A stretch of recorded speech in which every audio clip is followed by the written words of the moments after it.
আসসালামু আলাইকুম এভরিওয়ান, আশা করি সবাই ভালো আছেন। আজকে পবিত্র শবে বরাত। পুরো মুসলিম বিশ্বে এটি খুবই জাঁকজমকের সাথে উদযাপিত হয়। সারা রাত নামাজ কালাম এবং দিনে রোজা রেখে সাথে খাবারের মধ্যে যোগ হয় আর চালের আটার রুটি, গোশত অথবা যে কোনো এক ধরনের হালুয়া। এটি আপনি যে কোনো হালুয়া তৈরি করতে পারেন। বুটের ডালের হতে পারে, সুজির হতে পারে, পেঁপে বা কদুরও হতে পারে। তো আজকে আমি আপনাদেরকে রুটির সাথে পরিবেশন করার জন্য পারফেক্ট নরম সুজির হালুয়া তৈরি করে দেখাবো। আশা করি আমার আজকের রেসিপি আপনাদের ভালো লাগবে।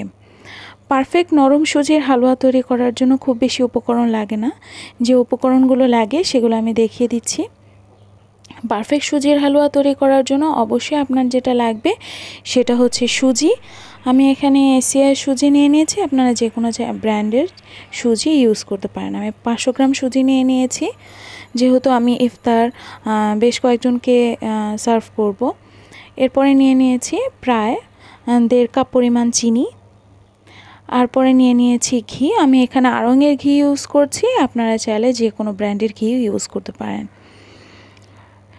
আর তারপরে আমাদের লাগবে গরম মশলার মধ্যে লাগবে দারুচিনি, তেজপাতা এবং এলাচি। আপনারা চাইলে এখানে এলাচির গুঁড়ো ব্যবহার করতে পারেন, বাকিগুলো আস্ত দিলেই হবে।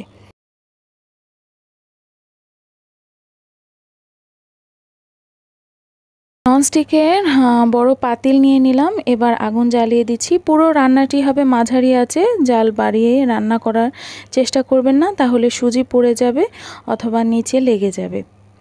এরপরে পর্যাপ্ত পরিমাণে পানি দিয়ে দিব এবং একটি শিরা তৈরি করে নেব। আপনারা যদি শিরা তৈরি করতে না চান তাহলে সরাসরি আপনারা চিনিও যোগ করে দিতে পারেন, তবে সেক্ষেত্রে পানির পরিমাণটা আন্দাজ করা একটু কঠিন হয়ে যায়। আমি এখানে প্রায় 12 কাপ পরিমাণ পানি নিয়ে নিয়েছি। তারপরে দারচিনি, এলাচি, তেজপাতা এবং চিনি দিয়ে শিরাটাকে একবার বলক উঠিয়ে নেব। আপনারা চাইলে শিরাটাকে ঘন করে ফেলতে পারেন, তবে ঘন করলে পানি আবার সুজির মধ্যে অ্যাড করতে হবে। শিরা বলক চলে এসেছে, এখন এটিকে নামিয়ে আমি ঠান্ডা হতে দেব।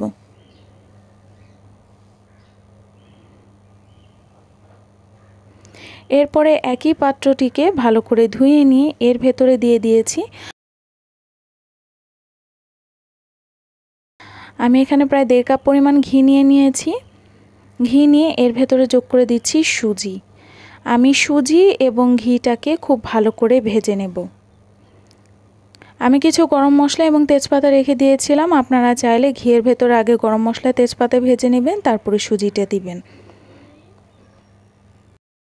সুজিটিকে ভালো করে নেড়ে চেড়ে ভেজে নেব 5 থেকে 7 মিনিট। এক্ষেত্রে আপনার যতটুকু সময় লাগে ভাজতে আপনি ভেজে নেবেন। এটি ভাজা পুরোপুরি হয়ে যাবে, তখন আপনি বুঝতে পারবেন এটি ঝরঝরে হয়ে গেছে। আমি দারচিনি এলাচিগুলো সামান্য একটু ঘি দিয়ে আবার ভেজে নিচ্ছি, যেহেতু আমি প্রথমে এটি ভেজে নিতে ভুলে গিয়েছি। এটা আমি সুজির সাথে ভালো করে মিক্স করে ভেজে নিচ্ছি।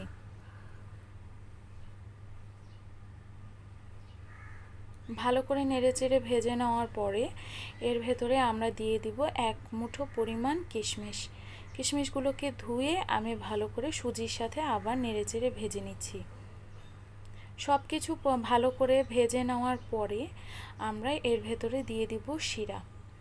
হ্যাঁ বন্ধুরা, যে শিরাটা আমরা প্রথমে তৈরি করে রেখেছিলাম সেটা পুরোপুরি ঠান্ডা হয়ে গেছে। এখন এই ঠান্ডা শিরাটি চুলার জাল বন্ধ করে দিয়ে সুজির ভেতরে দিয়ে দেব। খেয়াল রাখতে হবে চুলার জাল এ পর্যায়ে বন্ধ থাকবে, না হলে সুজিটি দলা পাকিয়ে যেতে পারে। আর যদি ইনকেস আপনাদের দলা পাকিয়েও যায়, তারপরে খুব ভালো করে নেড়ে চেড়ে সমস্ত লাম্পসগুলোকে দূর করে দিতে হবে। আপনারা চাইলে এখানে কাজু বাদামও ব্যবহার করতে পারেন। আমি অন্য কোনো বাদাম এখন আর দিচ্ছি না, পরবর্তীতে পেস্তা বাদাম দিয়ে আমি এটাকে সার্ভ করব। ভালো করে নেড়েচেড়ে মিশিয়ে নিয়েছি। দেখুন সুজি রান্না প্রায় হয়ে গেছে। আপনারা চাইলে এই অবস্থাতেও নামিয়ে ফেলতে পারেন, তবে আমার কাছে মনে হয় যে এই অবস্থাটার লিকুইডটার মানে সুজিটা একটু বেশি লিকুইড, তাই আমি এটাকে আর একটু ঘন করব, যেহেতু আমি সুজির হালুয়া তৈরি করছি। এর চেয়ে বেশি ঘন করা যাবে না, ঘন করলে সেটি বরফিতে পরিণত হবে।